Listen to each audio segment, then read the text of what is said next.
Калмыцкий избирком подвел итоги года и наградил организаторов выборов за плодотворную и качественную работу.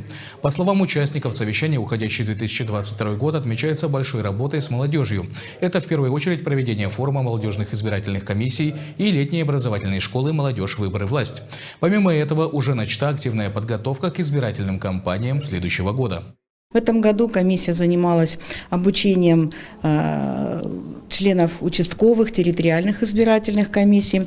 Прошел курс лекций для членов участковых и территориальных избирательных комиссий. Также мы занимались обучением резерва участковых избирательных комиссий. В 2023 году, как вы все знаете, пройдут выборы депутатов Народного хурала 7-го созыва, а также выборы депутатов и Кичоносовского сельского муниципального образования. Кроме того, возможны будут дополнительные выборы и в иных сельских муниципальных образованиях.